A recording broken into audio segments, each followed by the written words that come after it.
no, on for sale. So for sale, for sale.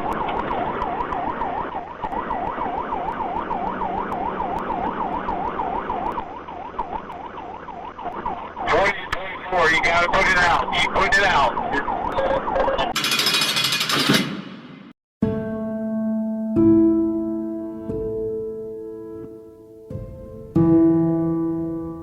Folks, welcome back to another episode of The Fallen Badge. Today we're going to look at the murder of Sergeant Curtis Billue and Sergeant Christopher Monica, Georgia Department of Corrections.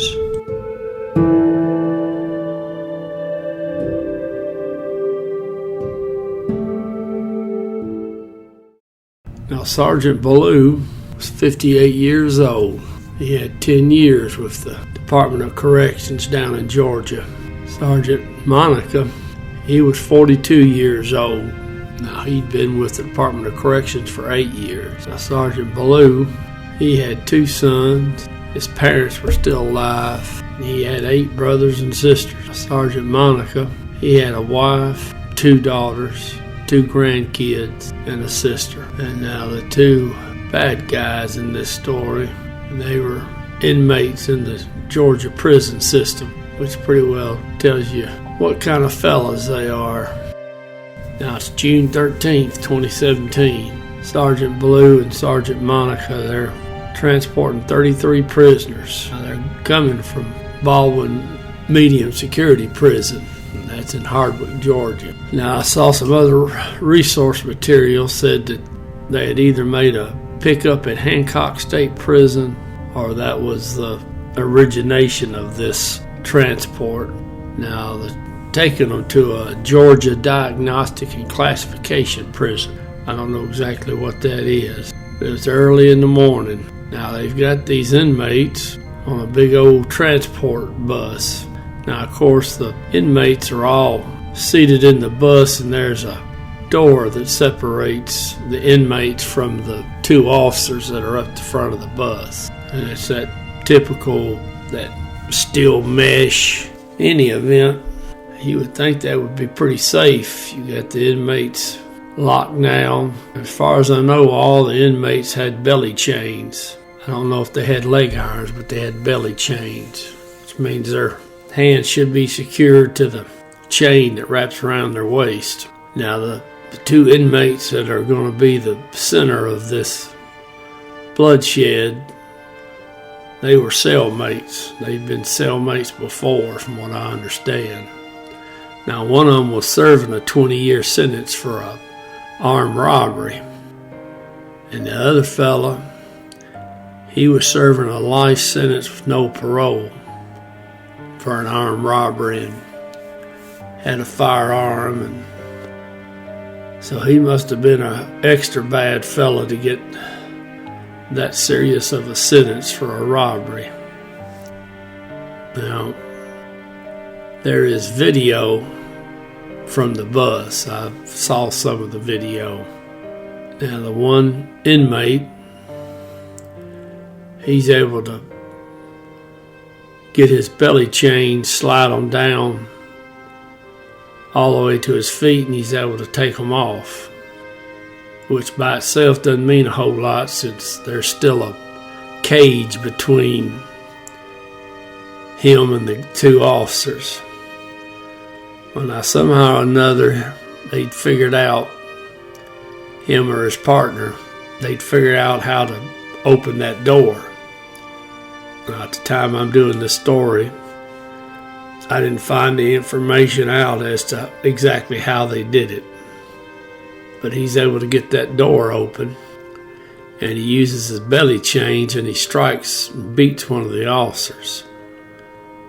Now, I don't know which officer was driving and which officer was sitting riding shotgun, but these 2 inmates, they get the gun from the one officer that's down, and they then execute both officers.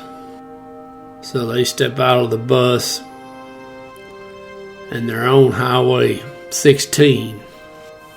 It's a state highway there between Eatonton and Sparta, Georgia.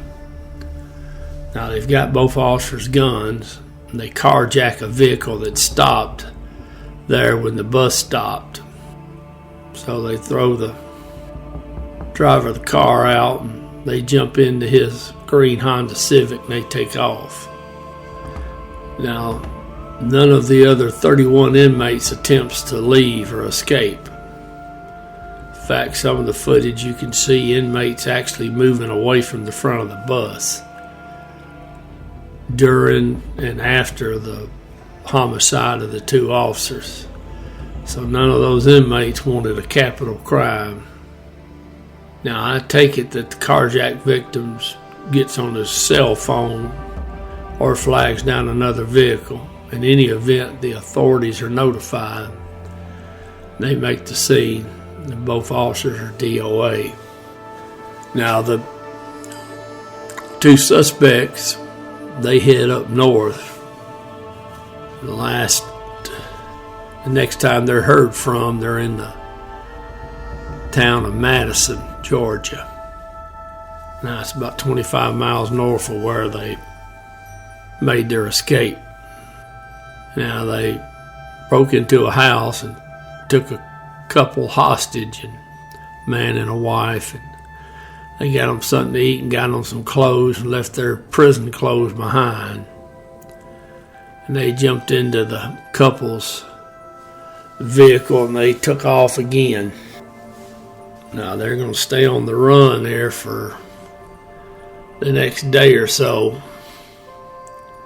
Now, June 15th, 2017, they pop up and they're in Tennessee.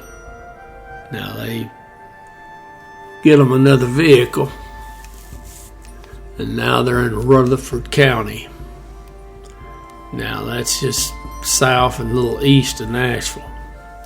And now the police are chasing them. So they get in a fairly lengthy car chase. Inmates are firing shots at the police. So they wreck out in that vehicle and they hit the woods. And now they got the police looking for them. Well, now they run over to a house there in the immediate area, and they're going to try to steal them another vehicle. Now, unfortunately for them, the homeowner and his neighbor both believe in the right to bear arms.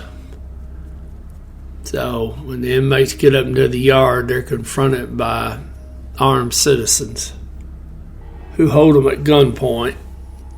They call the police. Police get there. They take the two suspects into custody. Now, both suspects they put on trial. Now, the one that actually had beaten one of the officers and then actually pulled the trigger and executed both officers, jury found him guilty and they sentenced him to death. That's June of 2022.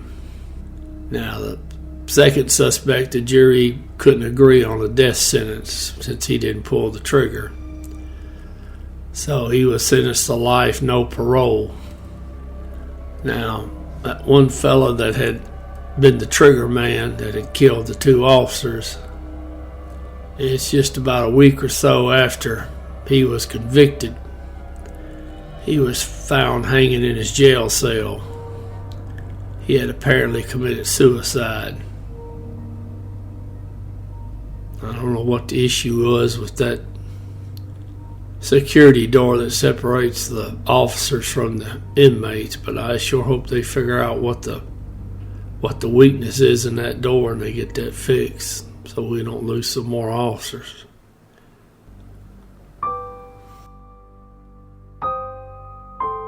Sergeant Curtis Bernard Billue, Sergeant Christopher James Monica. End of watch, June 13th, 2017.